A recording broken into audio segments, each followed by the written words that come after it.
Kathak dancer के रूप में कैसे आपका आना हुआ, कैसे वो जर्नी स्टार्ट हुई, आपको डांस का शौक है, ये कब किस उम्र से आपने कथक करना स्टार्ट किया? कि जो आने वाली जनरेशन अब डांस सिखाती भी हैं, आप जी। ऑनलाइन हाँ सिखाती जी। हैं, उसके बारे में आप थोड़ा सा बताइए।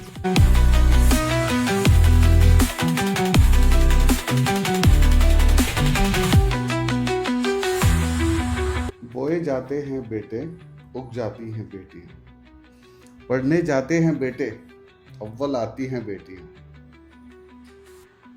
जरा सा सहारा मिले तो बेल की तरह अंतरिक्ष तक जाती हैं बेटियां।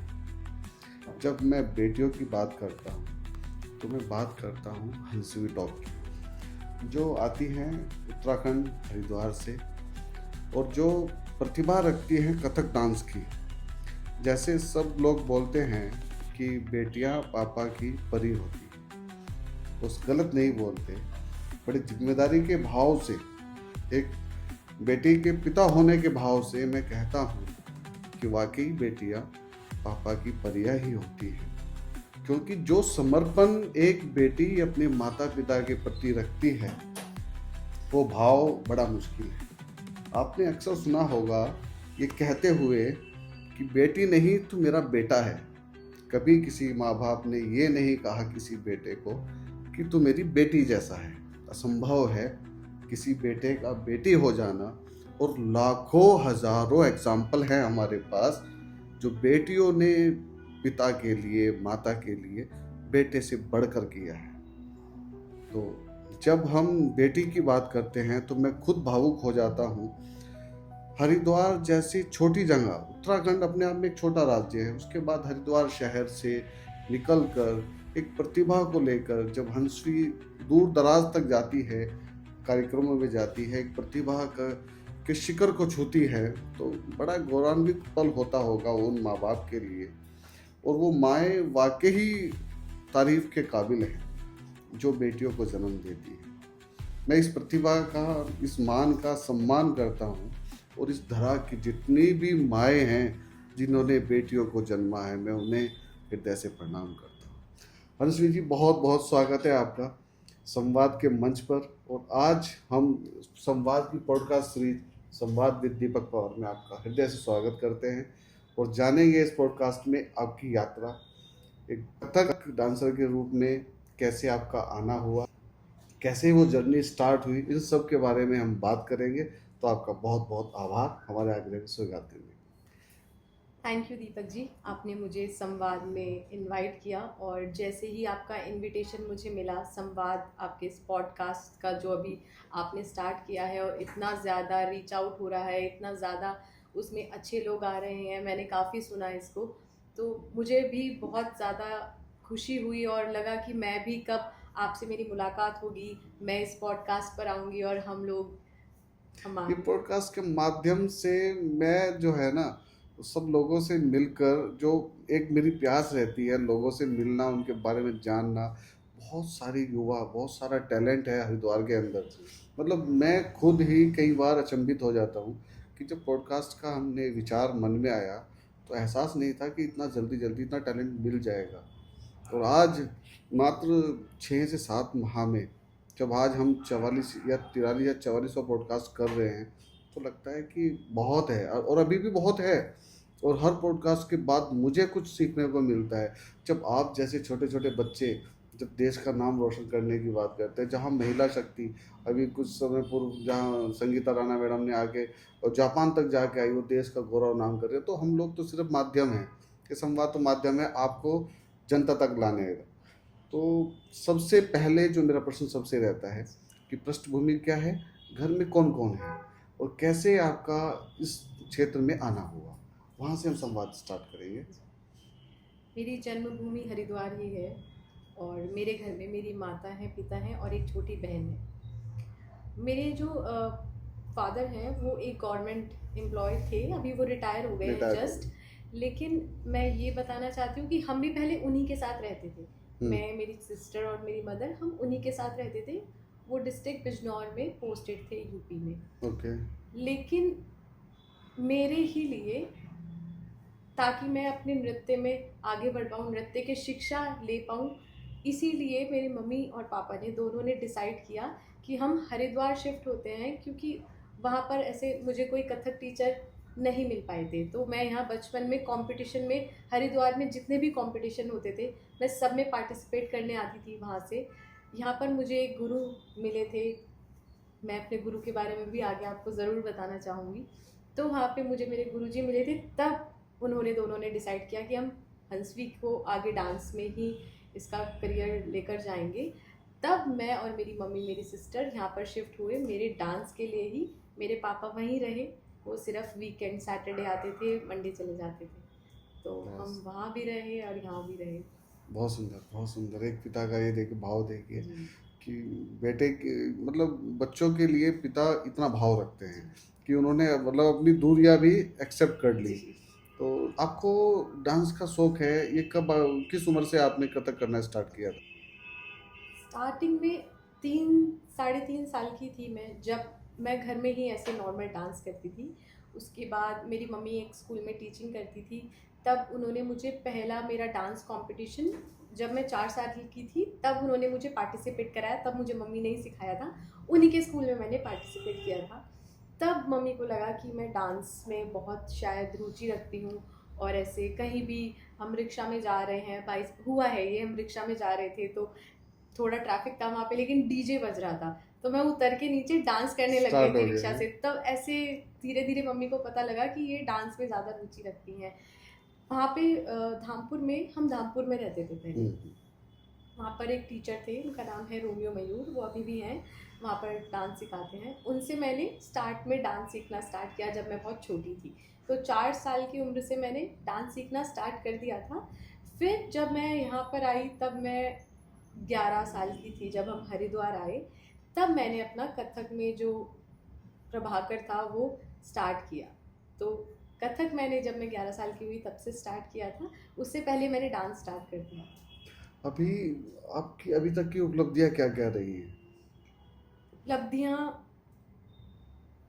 सबसे पहले उपलब्धि मेरी जो, जिसमें मैंने अपने, हमें हर पेरेंट्स हर उपलब्धि में खुश होते हैं, लेकिन वो एक अलग। मैं बात कर रहा हूँ बालश्री की। हाँ जी, हाँ जी, हाँ जी।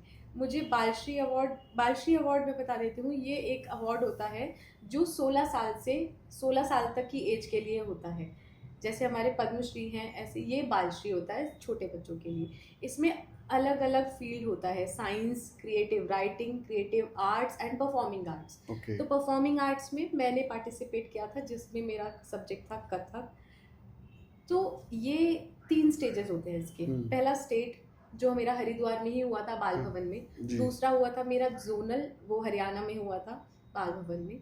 तीसरा होता है नेशनल, वो हुआ था दिल्ली बाल भवन में। ओके।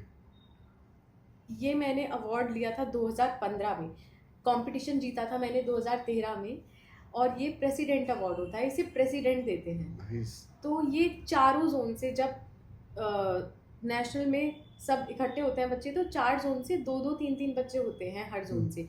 तो नॉर्थ जोन से कथक में और डांस में, परफॉर्मिंग आर्ट्स में, सब्जेक्ट डांस में मैंने ही पार्टिसिपेट किया था, और फिर वो मैंने बालश्री अवार्ड जीता भी।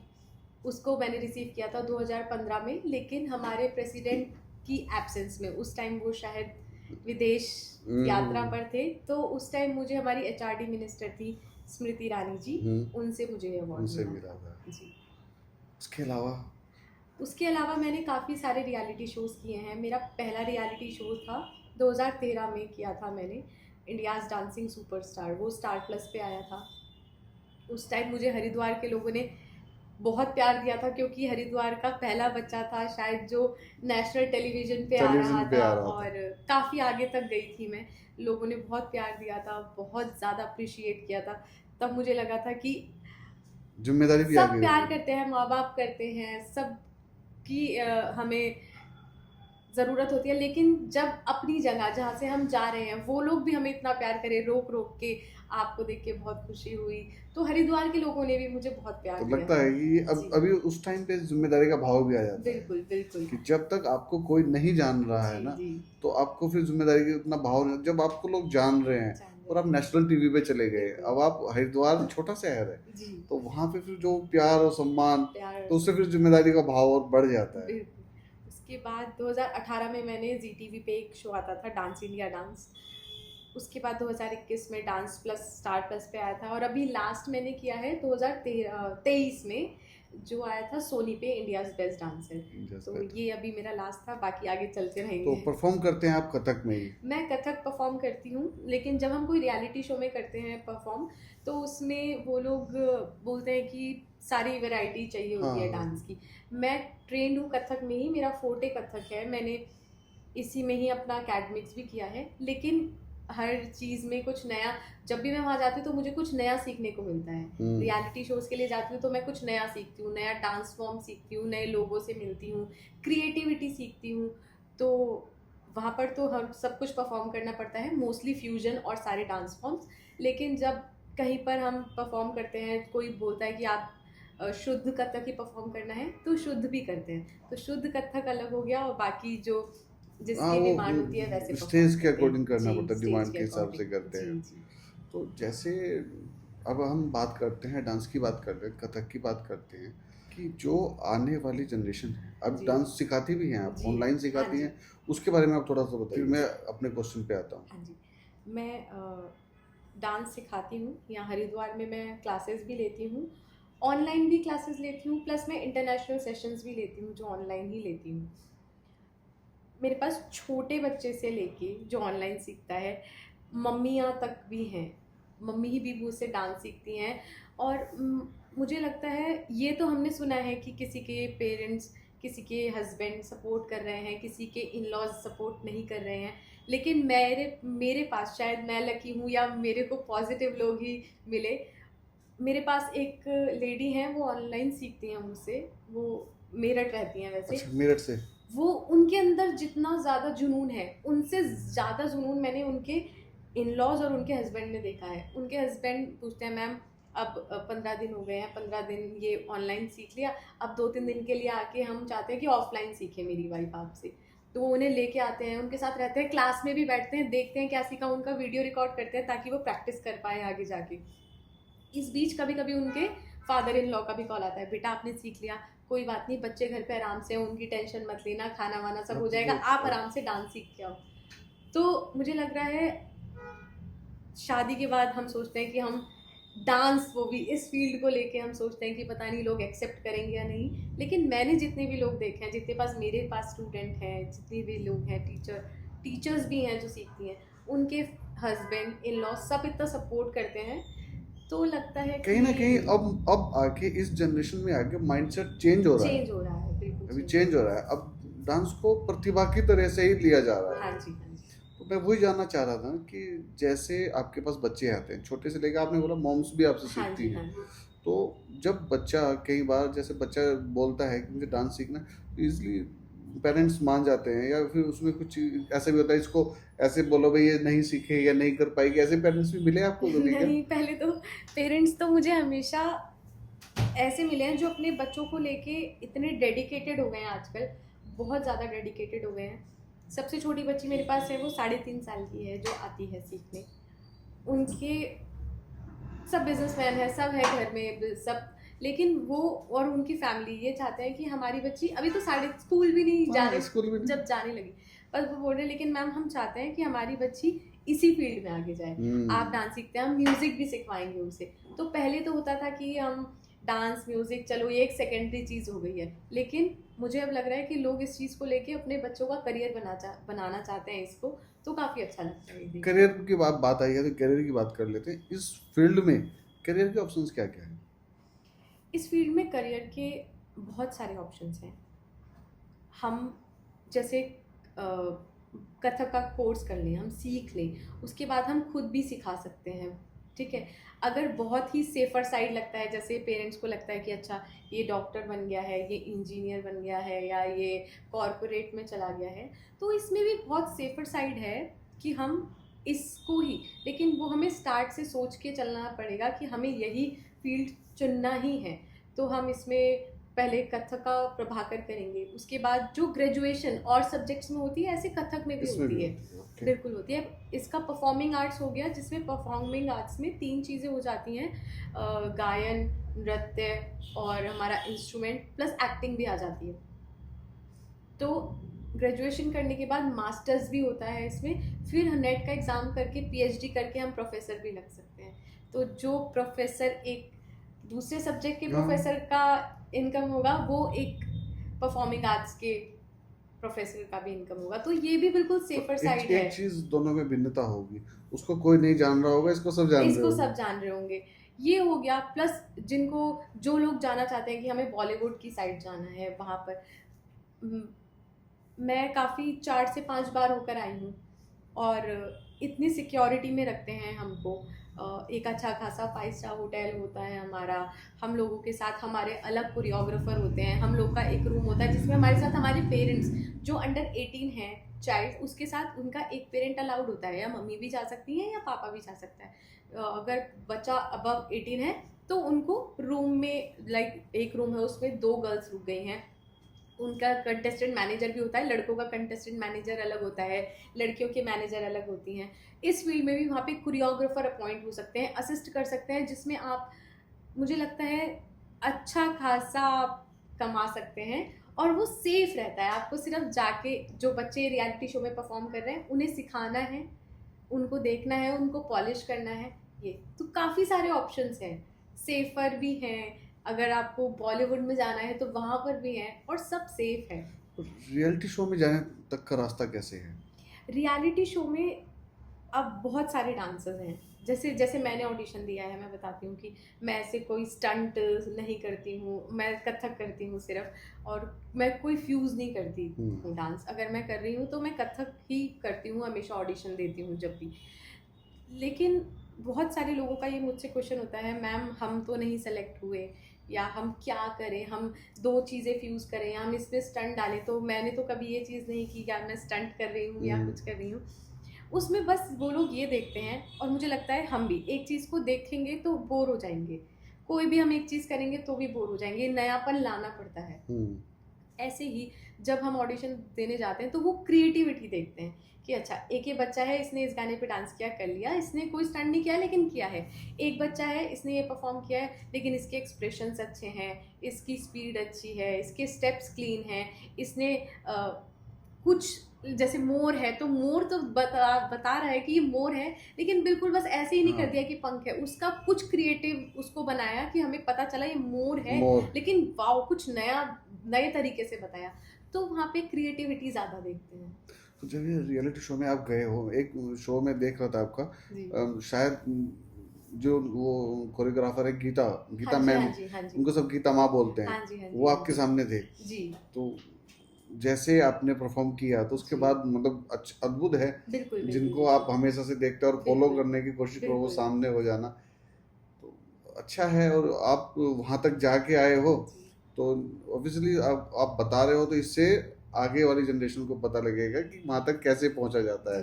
वहाँ तक पहुँचना काफ़ी टफ तो है। आजकल के बच्चे, मुझे लगता है उनमें डेडिकेशन के साथ साथ थोड़ा अगर पेशेंस हो तो ज़्यादा वो पेशेंस लेस होते जा रहे हैं आजकल। तो ऐसे नहीं हो जाता कि 1 महीने में रोज़ 1 घंटे प्रैक्टिस करने से कुछ होगा, समय देना पड़ेगा, रियाज करना पड़ेगा। जब हम समय देंगे अपनी कला को तो वो भी हमें कुछ देगा। बिल्कुल समय लगता है। तो एक तरह की तपस्या ही है ये। और ये देखो ना, तपस्या ही सिर्फ आपकी नहीं है, ये साधना है आपके माता पिता की भी। मतलब बचपन से जो साथ में लेके चल रहे हैं जी। तो माता पिता की जब बात आई है तो माता और पिता में आप किसके ज़्यादा निकट हैं?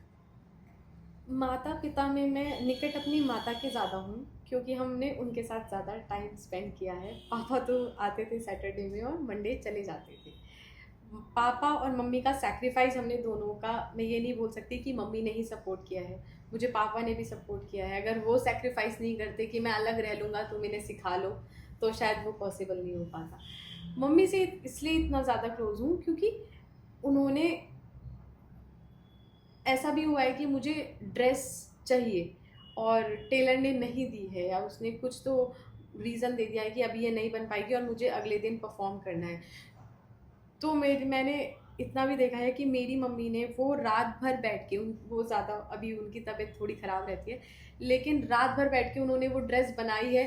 उसके बाद वो मेरे साथ परफॉर्मेंस में गई भी हैं। और सबसे बड़ा शायद डेडिकेशन मैंने उनका, डेडिकेशन तो हर पेरेंट्स का रहता है अपने बच्चों के प्रति, लेकिन एक उनके साथ हादसा हो गया था, वो जल गई थी।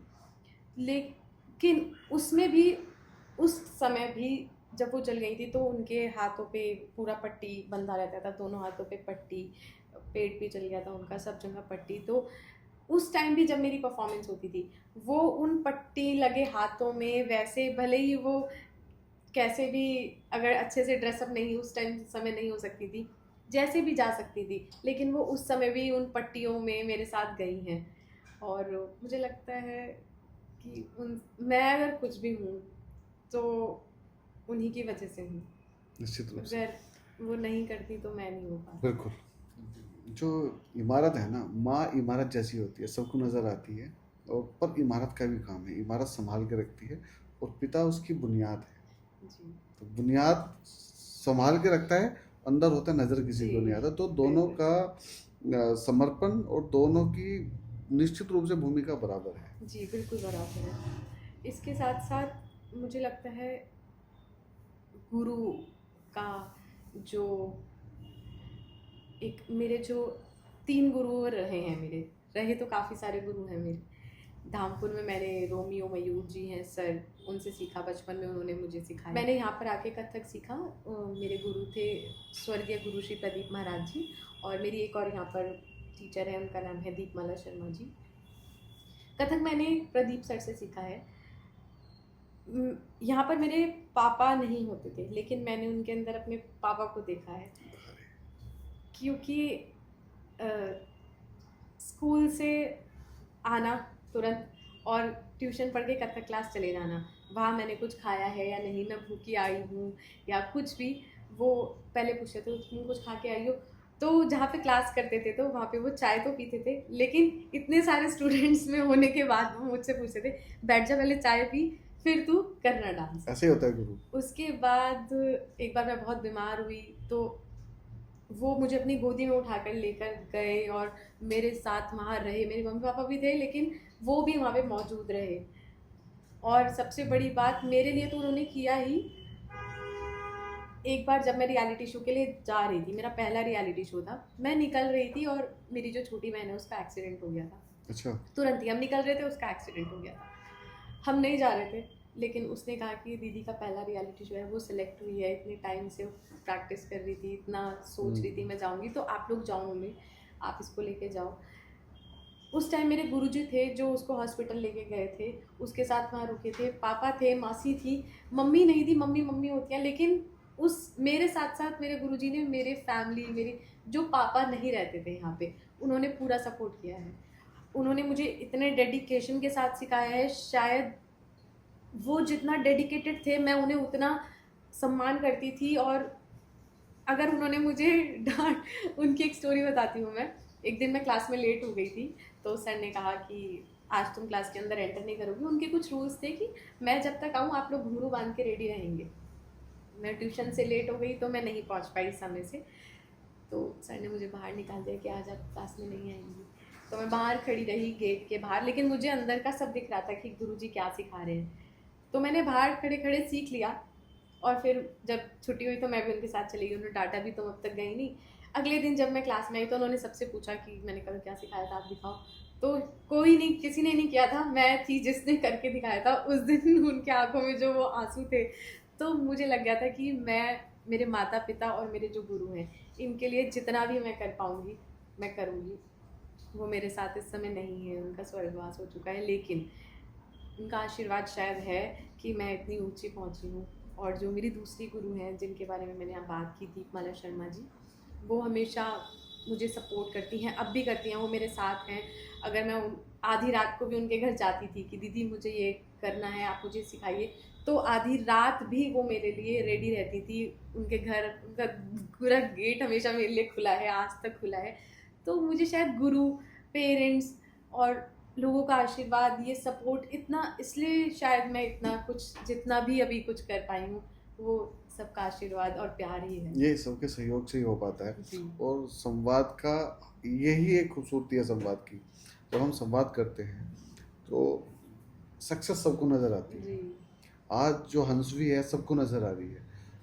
हमारा प्रयास रहता है कि इसके पीछे का जो प्रयास रहा है, इसके पीछे जो लोगों का सपोर्ट रहा है, इसके पीछे की जो पूरी यात्रा रही है वो भी सामने आनी चाहिए। बिल्कुल बिल्कुल। तो उसी धारणा को लेकर हमने संवाद का निर्माण किया कि स्टोरी, क्योंकि चमकता सितारा सबको नजर आता है।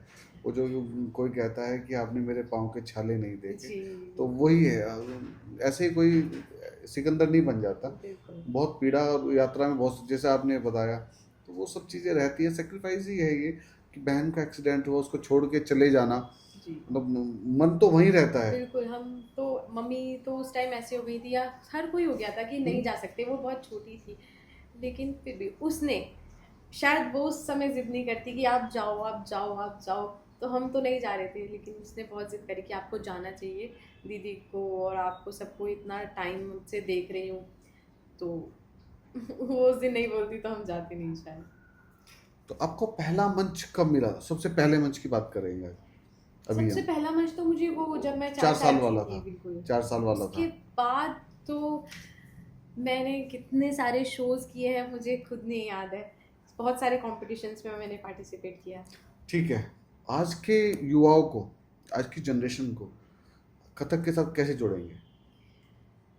आजकल की जो जनरेशन है, अभी मैं जितना देख पा रही हूँ, हम्म, लोग शुद्ध कथक जो हमारा है उसको भी फॉलो करते हैं, प्लस जो फ्यूजन है उसे भी फॉलो करते हैं। मैं ये नहीं बोलूँगी कि ये सही है, ये गलत है, ये गलत है, ये सही है।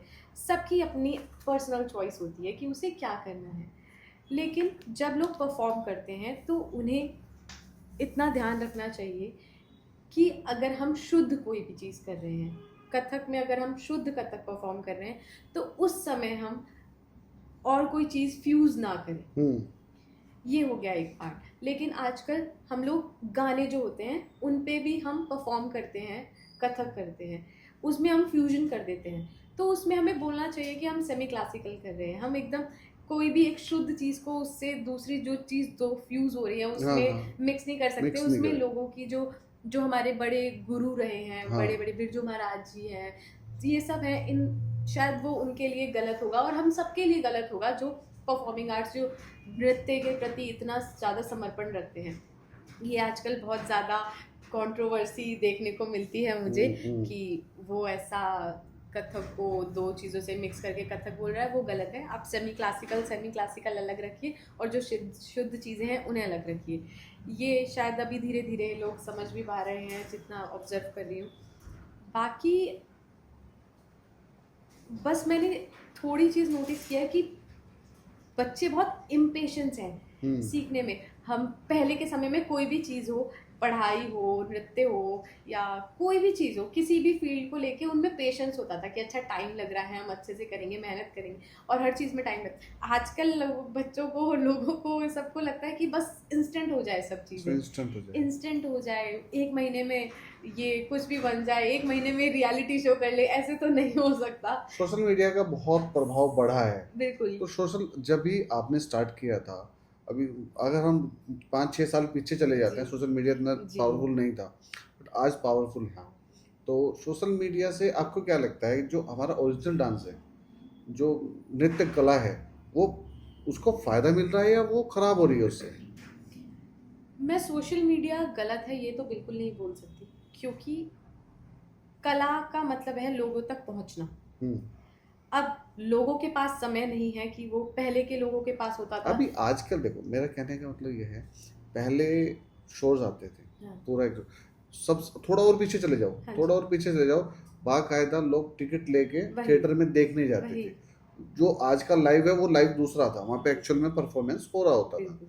फिर उसके बाद टीवी का दौर आया, टीवी पे हो रहा है, अब जी। हम वहाँ पे देख रहे हैं। उसके बाद अब आते आते हम यूट्यूब पे आ गए, जी। उसके बाद हम रील पे आ गए। रील्स पे आ अब गए। 15 सेकंड की रील में क्या कथक परफॉर्म करेगा और क्यों, उसको क्या कोई जज कर पाएगा? बिल्कुल। 15 सेकंड, 30 सेकंड, इसमें लोग आजकल तो ऐसे भी मतलब पोस्ट करते हैं कि 1 घंटे में कथक सीखी। हम्म। जो लोग 14 से 20 से पता नहीं आज तक, शायद बचपन से आज तक तो कहीं ना कहीं बुजुर्ग हो जाते ये हैं। वाली चीज, जो बच्चे हैं, आपने पहले ही बोला जी। बच्चे बहुत जल्दी में हैं, बिल्कुल ठीक है। अब उनको क्या है, इस तरह के लोगों का एडवर्टाइजमेंट मिलेगा कि 1 घंटे में 2 घंटे में कथक, जी। तो वो क्या होगा, वो कुछ भी नहीं सीख पाएंगे, बिल्कुल कुछ नहीं सीख वो पाएंगे। 15 सेकंड के रील के लिए ही बन के रह जाएंगे। बिल्कुल। तो मुझे लगता है अगर आप रील्स कर रहे हो, वो एंटरटेनमेंट हो गया है, या फिर आपको अपना एक खुद से प्रमोशन मिल रहा है, तो उसमें हम वही चीज़ें करें जो वैलिड हो। कि हाँ, कोई गाना लिया या जो ट्रेंडिंग गाना है उस पर रील बनाई, अपना आपको जो भी डांस फॉर्म आता है उसे किया, पोस्ट कर दिया, लेकिन उसे किसी भी ऐसी शुद्ध चीज़ का नाम ना दे कि हम कथक कर रहे हैं, हम भरतनाट्यम कर रहे हैं, हम ये कर रहे हैं, वो कर, ये नहीं करना चाहिए। आप जो कर रहे हो उसे वो लिख दो, मेंशन कर दो कैप्शन में कि हाँ ये, लेकिन अगर गलत चीज़ मेंशन करोगे तो लोगों को तो गलत लगेगा ही लगेगा। हाँ, जो जानकार है उनके लिए तो फिर उनके गलत लिए है, काफ़ी गलत है। उनके लिए गलत है, क्योंकि एक साधना है, एक जीवन लग जाता है, बिल्कुल। आपका भी जीवन पूरा लग गया उसमें। जी।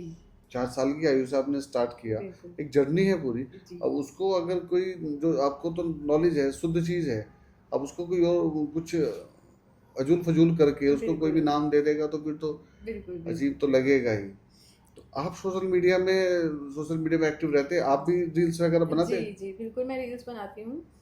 सोशल मीडिया पे मैं एक्टिव हूँ, और लेकिन मोस्टली जब मैं कोई भी कथक का पार्ट अगर अपलोड कर रही होती हूँ तो उसमें नीचे मेंशन होता है कि वो कौन सी ताल में, कितनी मात्रा में या किया गया है, और उस चीज़ का नाम क्या है। जो हम स्टेप करते हैं, हर चीज़ का एक नाम होता है। नॉलेज मिले, बिल्कुल। अगर कोई नॉलेज की तलाश में वहां पे आया जी। है। हाँ, अगर हम कुछ भी एक छोटा सा भी पार्ट, एक छोटा सा पार्ट करते हैं तो हर चीज़ का नाम होता है कि ये थाट है या ये तिहाई है, तो उसे मेंशन करते हैं, ये एक तिहाई है, ये इस मात्रा में है, ये इतने इस ताल में है, और अच्छा। उसके बोलों के साथ हम उसको अपलोड करते हैं। ये हो गया कि हाँ ठीक है। एक होता है मैं जब सॉन्ग्स पे भी करती हूँ, तो जब मैं सॉन्ग पे करती हूँ तो मैं नीचे लिखती हूँ कि हाँ ये सॉन्ग है, ये फ्यूजन है, इसमें ये यूज़ हुआ है, तो मैं उसमें मेंशन करती हूँ प्रॉपर। तो मुझे लगता है जो जो चीज़ हम कर रहे हैं उसे प्रॉपरली नॉलेज के साथ मेंशन करना चाहिए। वही आजकल मैं बोलना चाह रही हूँ, जल्दी के चक्कर में बच्चे नॉलेज नहीं गेन कर पा रहे हैं। उन्हें लग रहा है अच्छा हाँ, एक महीने में इतने स्टेप तो सीख लेने चाहिए, या 1 महीने में इतने गाने तो सीख लेने चाहिए, लेकिन वो जो बिल्कुल बेसिक नॉलेज के साथ और उसका थ्योरेटिकल भी जो नॉलेज है वो होना चाहिए, वो ज़रूरी है। तो भविष्य की योजनाएं क्या है हंसी की? भविष्य की योजनाएं पहले तो मेरा एक सपना था कि मैं बॉलीवुड में कोरियोग्राफर बनूं। मुझे भगवान की कृपा से ऐसा एक मौका मिला भी था, लेकिन सपना था जिसने मतलब? मुझे बनाया सपना था क्यों कहा आपने? था, इसलिए बोला है क्योंकि अब आपको आगे पता लगेगा। क्योंकि जिन्होंने मुझे बनाया है, मेरी मम्मी, वो यहाँ पर अकेली रहती थी। मेरे पापा तो पोस्टेड थे, वो तो जस्ट रिटायर हुए हैं, और वो मौका मुझे काफ़ी समय पहले मिल चुका था। तो मैं एक ही चीज़ चुन सकती थी, या तो मेरी मम्मी, क्योंकि उन्हें अकेले नहीं छोड़ सकती, वो बीमार रहते हैं काफ़ी, या फिर मेरा शिफ्ट हो जाना। तो मुझे लगा कि मैं प्यार करती हूँ नृत्य से, और बनाया उन्होंने मुझे है, मुझे उन्होंने यहाँ तक पहुँचाया है। तो मैं उस चीज़ को यहाँ पर भी डेवलप कर सकती हूँ। मेरा वहाँ जाना ज़रूरी नहीं, कोई बात नहीं, मेरा एक सपना था, लेकिन मैं उस चीज़ को यहाँ पर और बढ़ाऊँगी। हाँ तो ठीक है ना। हरिद्वार में बढ़ाऊँगी, उत्तराखंड में बढ़ाऊँगी, उनके पास रह के मैं जितना कर पाऊँगी यहाँ के बच्चों को ट्रेन करूँगी, और शायद भगवान का ही आशीर्वाद है कि मैं यहाँ के बच्चों को तो सिखाती ही हूँ, और इंडिया में काफ़ी सारे बच्चे हैं जो ऑनलाइन सीखते हैं, और इंटरनेशनली भी मुझसे सीख रहे हैं बच्चे। भले ही मैं अपना एक सपना पूरा नहीं कर पाई, लेकिन मेरा सपना था कि लोगों से ज़्यादा कनेक्ट होना, और मैं उन्हें सिखा पाऊँ जितना भी मैंने सीखा है। तो मैं अपनी मम्मी के पास भी हूँ, और मैं वो चीज़ पूरी भी कर पा रही हूँ। अब मैं चाहती हूँ कि अभी तक मैं बाहर रहती थी कि मेरा मुंबई आना जाना लगा रहता था, क्योंकि रियलिटी शोज़ रहते थे। तो अभी तक मैंने जो हमारा कथक कोर्स है, जो प्रभाकर होता है, जो शुद्ध कथक का कोर्स, वो मैंने अभी तक यहाँ पे हरिद्वार में जो मेरी क्लासेस हैं वहाँ पे इंट्रोड्यूस नहीं किया था, मैंने सिखाना स्टार्ट नहीं किया था। क्लासेस कहाँ पे है अपनी, और किस नाम से है अपनी क्लासेस? मेरी खुद का जो स्टूडियो है वो खुद का स्टूडियो नहीं है, और मैं किसी के साथ पार्टनरशिप में हूँ स्टूडियो में। तो यहाँ पे हरिद्वार में एक जगह रानीपुर मोड़, वहाँ पे मेरा स्टूडियो है। लेकिन अभी शायद इसी के ज़रिए मैं ओपन करूँगी कि अभी मैं जस्ट सोच नहीं रही हूँ। मैं अगस्त तक अपना स्टूडियो खुद का, जो मेरा होगा उसमें मेरा नाम होगा, वो ओपन करूँगी। शुभकामनाएं। और धन्यवाद। और जो कथक कोर्स है जो मैंने अभी तक नहीं इंट्रोड्यूस किया था, वो इंट्रोड्यूस करूँगी। तो चाहूँ, अब तक मैं डांस सिखाती थी और बच्चे सीखते थे, लेकिन अब चाहती हूँ कि जो चीज़ बेसिक से स्टार्ट होगी मैं उससे सिखाऊंगी। अभी तक मैं सेमी क्लासिकल सिखाती थी, कोरियोग्राफी सिखाती थी, जो बेसिक हैंड मूवमेंट्स, फुटवर्क या मुद्राएं हैं, ये सब मैं सिखाती थी। लेकिन मैं बच्चों को बोल के कि नहीं मैं कथक आपको सिखाऊंगी और मैं 6-6 महीने बाहर रहूँगी, ये गलत हो जाता बच्चों के साथ। तो अब मुझे लगता है कि मैं यहीं पर हूँ और मैं ये जल्दी से जल्दी स्टार्ट कर रही हूँ, कोर्स भी और अपनी क्लास भी। तो अब मेरा बस सपना यही है कि वो क्लास बहुत उन्नति करें और जो मेरे बच्चे आए जो मुझसे सीखें वो इतना ग्रो करें, ऊंचाइयां छुएं, जो वो चाहते हैं वो बने। अभी बहुत मेरा सुंदर, गोल बहुत यही सुंदर। है। कोरियोग्राफी का ऑफर आपको मिला, माता जी की वजह से आपने वो छोड़ा। जी अभी जो आपका सपना है, जो आप स्टूडियो अपना खोलने जा रहे हैं, जी। वो ऐसे ही है, ऐसा कुछ नहीं है, सितारों के आगे जहाँ और भी हैं। तो ये मंजिल थोड़ी ही है, ये तो सिर्फ अभी रास्ता है और अभी तो चलना आरंभ हुआ है। जी तो बहुत बहुत शुभकामनाएं हमारी ओर से, आप जो शुरुआत करने जा रहे हो। तो संवाद की ओर से शुभकामनाएं हैं और आप निश्चित रूप से, इसमें तो कोई संशय है ही नहीं कि आप कोई काम करोगे, क्योंकि आपने उसको मन से सीखा है। और जब आप उसको जानते हो और मन से सीखते हो और मन से सिखाते हो, तो आप गुरु के प्रति, अपने गुरुओं का जब आदर करते हो, जब गुरुओं की बात करते हो, और जो आपकी आंखों की नमी है वो मैं देख पाता हूँ। तो जो आप जुड़ा हुआ है माता पिता से, जो जुड़ा हुआ है गुरु से, जिसकी आंखें आज भी गुरु का नाम लेकर नम हो जाए, वो अपने बच्चे को क्या नहीं बना देगा। तो जो बच्चे निश्चित रूप से आपके पास आएंगे, तो उनका भविष्य तो आप संवार ही दोगे। इसके अलावा और कुछ मैं देख लेता हूँ, कुछ एक हमने इस बार पॉडकास्ट में रैपिड फायर राउंड भी जोड़ा है। जी।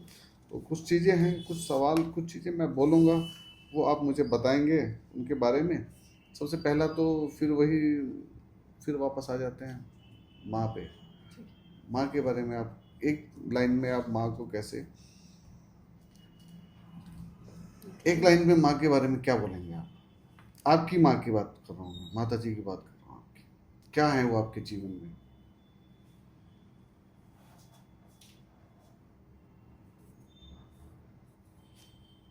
भगवान ही है मेरे लिए तो। पिता? अब दोनों को एक साथ बोलिएगा फिर। दोनों भगवान हो गए, दोनों ही भगवान है मेरे लिए तो। दोनों समकक्ष हैं, तो एक दूसरे के पूरक हैं, हाँ जी। है ना? तो एक दूसरे के पूरक है, अर्धनारीश्वर है भगवान। एक दूसरे के बिना, माता के बिना पिता और पिता के बिना माता, एक अकेले से तो कुछ बिल्कुल नहीं होगा। कथक क्या है आपके लिए? आपके जीवन में कथक का क्या महत्व है? जीवन में कथक का महत्व या नृत्य का महत्व, मुझे लगता है मेरी पहचान, या मुझे लोग पहचानते हैं, वो ही सब मेरे लिए नृत्य है। मुझे कोई नहीं, मैं कौन हूँ, मेरा नाम क्या है या मैं क्या करती हूँ, बहुत लोग हैं जिन्हें शायद लोग नहीं जानते होंगे। मुझे भगवान ने अगर ये कला दी तो मुझे उसका सम्मान करना ज़रूरी था और उसके प्रति समर्पण ज़रूरी था। तो मुझे लगता है मैं तो कुछ नहीं हूँ, और अगर मैं हूँ तो वो नृत्य है, और बहुत मैं सुंदर, नृत्य की वजह से हूँ। बहुत सुंदर। कुछ मैसेज उन पेरेंट्स के लिए जो नृत्य को आज भी अच्छा नहीं मानते हैं, जो इससे एक करियर के ऑप्शन में नहीं देख रहे हैं, और जब कई बार वो बच्चे हमारे और आपके सामने नहीं आ पाएंगे, तो उन पेरेंट्स के लिए आप क्या कहना चाहेंगे जो इसको अच्छा नहीं मानते हैं?